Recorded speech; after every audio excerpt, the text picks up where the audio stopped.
Hi everyone, welcome to the third Arogya Samvad session on Thursday. हम लोग आपके दो क्वेश्चंस का आंसर करने वाले हैं एज एवरी थर्सडे।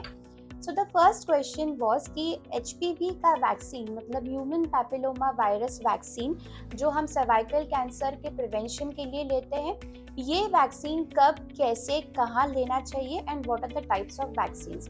तो आज इसके बारे में हम जानकारी लेंगे।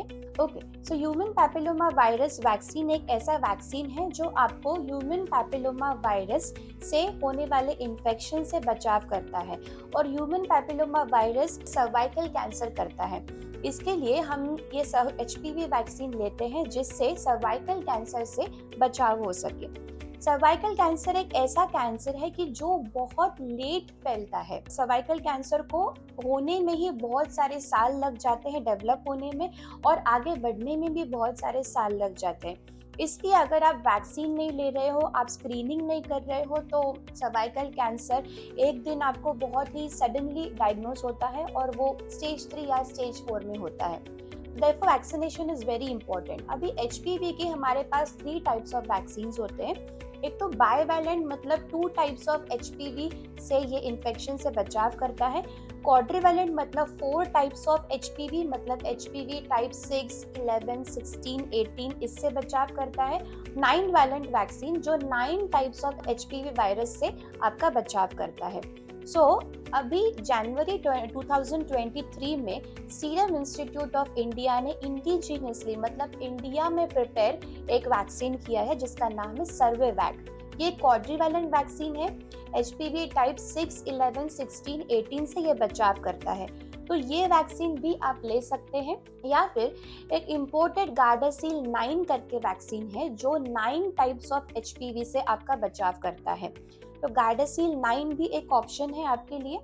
कॉस्ट की देखें तो सर्वेवैक इज कॉस्टिंग अराउंड ₹3000 और गार्डासिल 9 ये काफ़ी कॉस्टली वैक्सीन है, अराउंड 20 to 30,000 के रेंज में। आप आपके पेडियाट्रिशियंस या गायनेकोलॉजिस्ट से कंसल्ट कर सकते हैं कि आप कौन सा वैक्सीन लेना चाहते हैं और उसके एडवांटेजेस, डिसएडवांटेजेस इसके बारे में या आपके कोई डाउट्स है तो आप क्लियर कर सकते हैं। ये जो वैक्सीन है इसका एज ग्रुप क्या है, तो नॉर्मली 9 to 14 ईयर्स के एज ग्रुप में ये वैक्सीन दिया जाता है। अगर आप 9 to 14 ईयर्स के एज में आपके डॉटर्स या गर्ल्स हैं तो आप उनको वैक्सीन दे सकते हैं 2 डोसेस 0 and 6 मंथ्स में। अगर एज मोर देन 15 या 15 है और अगर कोई गर्ल HIV या इम्यूनो कॉम्प्रोमाइज्ड है तो उनको हम 3 डोसेस देते हैं 0 मंथ, 2 मंथ एंड 6 मंथ्स में। तो इस तरह से उसका शेड्यूलिंग होता है। हम ये वैक्सीन इतने कम उम्र में इसलिए स्टार्ट करते हैं क्योंकि अगर वुमेन या गर्ल सेक्सुअली एक्टिव होने से पहले उनको अगर वैक्सीन दिया जाए तो ये ज्यादा इफेक्टिव रहता है। The next thing is catch up vaccination, मतलब आपने कभी भी 9 to 14 ईयर्स में नहीं लिया है और आपको बाद में लेना है, आप ले सकते हैं। कैचअप वैक्सीनेशन का जो एज है इट इज 26 ईयर्स। तो आप 26 ईयर्स तक भी ये वैक्सीन ले सकते हैं। उसके बाद में अगर आप ले रहे हैं वैक्सीन तो आप आपके गायनेकोलॉजिस्ट से बात करें, लेकिन 26 ईयर्स के बाद ये वैक्सीन थोड़ा सा लेस इफेक्टिव होता है बिकॉज तब तक सेक्सुअल एक्टिविटी मोस्टली स्टार्ट हो जाती है। तो it's good that you take the vaccine between the age of 9 to 14 years of age. ये इंट्रामस्कुलरली वैक्सीन दिया जाता है आपके आर्म्स में और इसके ज्यादातर कोई साइड इफेक्ट ज्यादा नहीं है। लेकिन और एक क्वेश्चन ऐसे रहता है कि अगर मैंने पूरा एचपीवी का वैक्सीनेशन लिया है तो क्या मुझे स्क्रीनिंग करना चाहिए फॉर सर्वाइकल कैंसर? जी बिल्कुल करना चाहिए। आपने वैक्सीनेशन लिया है फिर भी आपको पैप स्मीयर और एचपीवी टेस्टिंग एवरी 3 ईयर्स या एवरी 5 ईयर्स करना ही चाहिए और ये स्क्रीनिंग स्टार्ट होगा at the age of 25 years.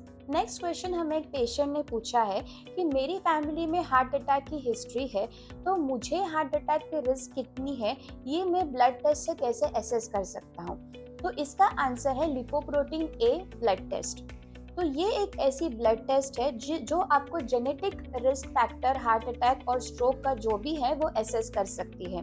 तो lipoprotein A is a particle जो आपके ब्लड स्ट्रीम में कोलेस्ट्रॉल को कैरी करता है।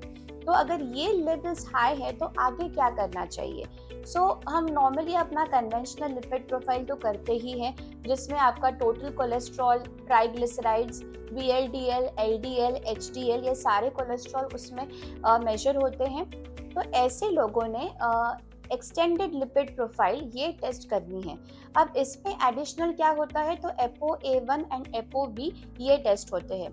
तो ApoA1 is a component of good cholesterol जो HDL कोलेस्ट्रॉल है, और ApoB component of bad cholesterol होता है जो LDL कोलेस्ट्रॉल होता है। आपके ApoA1 के लेवल्स नॉर्मल चाहिए और ApoB लेवल्स कम चाहिए, तो ये एक्सटेंडेड लिपिड प्रोफाइल में आपको पता लग सकता है। इसके बाद आप आपके डॉक्टर्स या ट्रीटिंग फिजिशियंस ये डिसाइड कर सकते हैं कि आपके आगे की ट्रीटमेंट स्ट्रेटजी क्या होगी। Hope these 2 questions help you. Thank you so much for watching, and let's meet on next Thursday with more questions. Thank you.